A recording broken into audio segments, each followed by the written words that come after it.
അതായത് ശ്രീലത ചേച്ചിക്ക് സിനിമ അഭിനയിക്കുന്നത് ഇഷ്ടമേ അല്ലായിരുന്നു എന്നുള്ളതായിരുന്നു അല്ലെ? അതെ. അങ്ങനെ ഒരു അവസരത്തിൽ ഇരിക്കുമ്പോ ഒരു സിനിമയിൽ അവസരം വരുന്നു, പിന്നെ അത് നിരസിക്കുന്നു. എങ്ങനെയൊക്കെയായിരുന്നു അത്? എൻ്റെ അച്ഛൻ്റെ സഹോദരി പഴയ നടിയായിരുന്നു. ആ പ്രേംനസറിന്റെ നായികയായിരുന്നു. കുമാരി തങ്കം. ആ ആ ആ ആ കിടപ്പാടം അങ്ങനെയുള്ള ഓക്കെ ഒക്കെ ഓക്കെ ആ അഭിനയിച്ച. അപ്പോൾ തങ്കം അവർ ആ മദ്രാസിൽ താമസിക്കുന്നു. ലളിത പത്മിനി രാഗിണിമാരുടെ വല്യച്ഛൻ്റെ മകനെ കല്യാണം കഴിച്ചു. ആ പി കെ ഓ അത് സത്യപാല്. ശരി ആ അവർ സിനിമകൾ എടുത്തോണ്ടിരുന്നു. അങ്ങനെ അവരെന്നെ വളരെ ചെറുപ്പത്തിൽ കണ്ടു. ഇപ്പോൾ ആരൊക്കെയോ പറഞ്ഞു ഇങ്ങനെ ഒരു ഒരു 10 സുന്ദരി 16 അതെ അതെ കുട്ടിയുണ്ട്. അതെ 10 16 വയസ്സ് 10 ആ, 17 വയസ്സേ ഉള്ളൂ.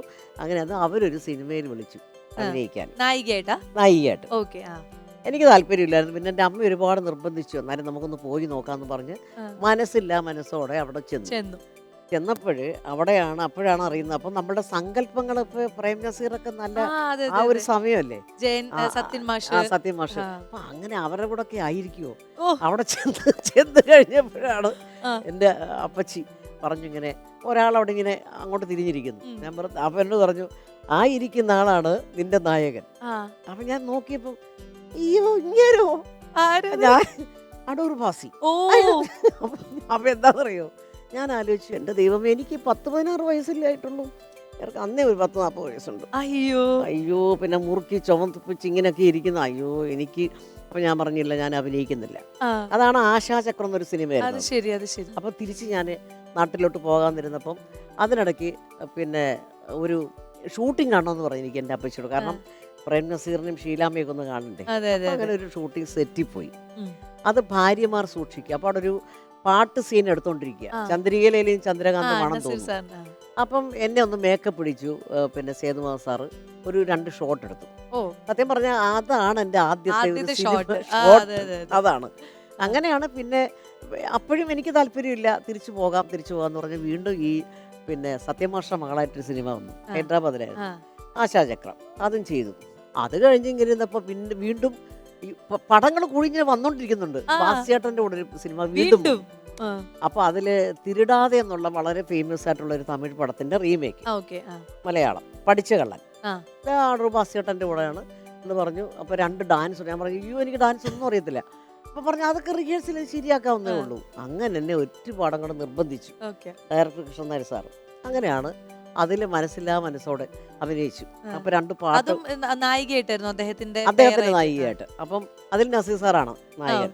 അങ്ങനെ ആ സിനിമയിൽ അഭിനയിച്ചുകൊണ്ടിരുന്നപ്പോൾ കുറേ സിനിമകൾ വന്നു. ബാക്ക് ടു ബാക്ക് ഓഫേഴ്സ് ഇങ്ങനെ വന്നുകൊണ്ടിരുന്നു. എല്ലാം ഈ ബാസ്യേട്ടൻ്റെ കൂടെയുള്ള കോമഡി. ആ അതെന്താ സംഭവം എന്ന് വെച്ചാൽ, ആ ഒരു കാലഘട്ടത്തിൽ ഒരു ചെറുപ്പക്കാരിയില്ല അതെ ആ കോമഡി ആ ആ ചെയ്യാൻ. കോമഡി ചെയ്യാൻ. ആ അതെ. അപ്പം അങ്ങനെ വന്നപ്പോൾ എന്താ വെച്ചാൽ, ബാസ്യേട്ടനെ സപ്പോർട്ട് ചെയ്തു. അത് ശരി. ആ അദ്ദേഹത്തിൻ്റെതായിട്ട് ഒരു ചെറുപ്പക്കാരിയല്ലേ. അതെ. അതാണ് ഉണ്ണിയപ്പം തിന്നാ രണ്ടുണ്ട് കാര്യം എന്ന് പറയുന്ന അതാണ് പോലെ. അതാണ് ആ അപ്പം അങ്ങനെ കുറേ ഒരു 10 12 പടം കഴിഞ്ഞതിന് ശേഷമാണ് ഞാൻ ആ ഒരു കോമഡി ട്രാക്കിലോട്ട് വന്നത്. അത് ശരി. അപ്പൊ അതാണെങ്കിൽ മലയാളികൾക്ക് ഇഷ്ടപ്പെട്ട ഒരു ഒരു ജോഡിയായിരുന്നു നിങ്ങൾ അല്ലേ? അതെ ഭാസി അതെ. സാറും അത് ശ്രീലത എങ്ങനെ ചേച്ചിയും. പറ്റിയെന്ന് എനിക്ക് അതാ അറിയാം. അതാ ഇപ്പൊ ഈ കഥ കേട്ടപ്പോഴാണ് ഇത് എങ്ങനെ സംഭവിച്ചു, ഇങ്ങനെയൊക്കെ മാറി മറിഞ്ഞു അതായല്ലേക്ക് കുറേ ഒരു വിധി. കുറേ സിനിമകൾ കഴിഞ്ഞപ്പോൾ ആ, അദ്ദേഹം എന്നോട് പറഞ്ഞേ, നിങ്ങൾ എൻ്റെ കൂടെ അഭിനയിക്കത്തില്ലെന്ന് പറഞ്ഞ ആളല്ലേ, അതാ ഇപ്പൊ അന്ന് നിങ്ങൾ നിങ്ങള് എൻ്റെ കൂടെ മാത്രമേ ഉള്ളൂ. പിന്നെ ആ സമയത്ത് ഇതുപോലെ ഇപ്പൊ ഒരു നമ്മൾ ഇപ്പൊ എന്നൊക്കെ പറഞ്ഞ ഒരാളുടെ കൂടെ കണ്ടിന്യൂസ് ഒരു പടം ചെയ്ത് അപ്പൊ ഒരു ഗോസിപ്പ് ഇറങ്ങും. അതായത് ഗോസിപ്പോ ആൾക്കാര് പറഞ്ഞിരുന്നോ ഇവർ രണ്ടുപേരും കല്യാണം കഴിക്കും അങ്ങനെ? അതൊക്കെ പറയാം. അത് കുറേ, അതായത് രാവിലെ ഒരു സെറ്റ് നമ്മളെ കാണും, ആ ഉച്ചയ്ക്ക് വേറെ ആ സെറ്റ്, രാത്രി അപ്പൊ ഈ പേപ്പറുകാർക്ക് ഭയങ്കര, ഓ ഇപ്പൊ ഇതിന് ശരി, നിങ്ങൾ ഇവർ ഏത് സമയം ഒരുമിച്ച് അതാണോ അഭിനയിക്കുവാണല്ലോ. അതാണോ അങ്ങനെ കുറേ സിനിമകൾ അഭിനയിച്ചു. പിന്നെ അതിന്റെ കൂടെ തന്നെ അതായത് നമ്മുടെ ഉലക നായകൻ കമലഹാസൻ സാറിന്റെ കൂടെ ഒരുപാട് പടങ്ങൾ അഭിനയിച്ചു. ഉം. അദ്ദേഹത്തിന്റെ നായികയുമായിട്ടും അഭിനയിച്ചു അല്ലേ? ഒരു സിനിമയിൽ സോ അത് ആ ഒരു എക്സ്പീരിയൻസ് എങ്ങനെയായിരുന്നു? അന്ന് നമ്മൾ അഭിനയിച്ചുകൊണ്ടിരിക്കുന്ന കാലത്ത് കമലഹാസൻ അങ്ങനെ ഒരുപാട് സിനിമകൾ അഭിനയിച്ചുകൊണ്ടിരിക്കുന്ന നായകനായിട്ടൊക്കെ. അതെ അതെ, അതെ. ശ്രീദേവി. ഉം. അങ്ങനെ ഒരു സമയമായിരുന്നു. അപ്പം സെറ്റിലൊക്കെ ഭയങ്കര ജോളിയാണ്. ആ, കമലഹാസൻ ഭയങ്കര ജോളിയാണ്.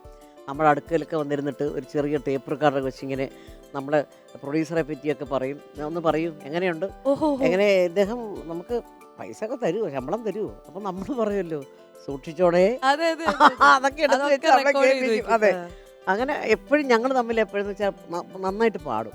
ആ, അദ്ദേഹം ശ്രീവിദ്യയും ആ ആ നമ്മളൊക്കെ കൂടുമ്പോൾ ഇങ്ങനെ അദ്ദേഹം പല പാട്ടുകൾ പാടും, ഞാനും പല പാട്ടുകൾ പാടും. അങ്ങനെ ഞാൻ 5 സിനിമയെ മറ്റും അഭിനയിച്ചു. അത് അതിൽ ശരി. ഒരെണ്ണത്തിലാണ് രജനീകാന്ത് ആദ്യമായിട്ട് മലയാളത്തിൽ അഭിനയിക്കും. ഒറ്റ സിനിമ അഭിനയിച്ചിട്ടുള്ളൂ. ഓ അത് അലാവുദ്ദീനും ആ അത്ഭുത ആ വിളക്ക്. ആ ആ.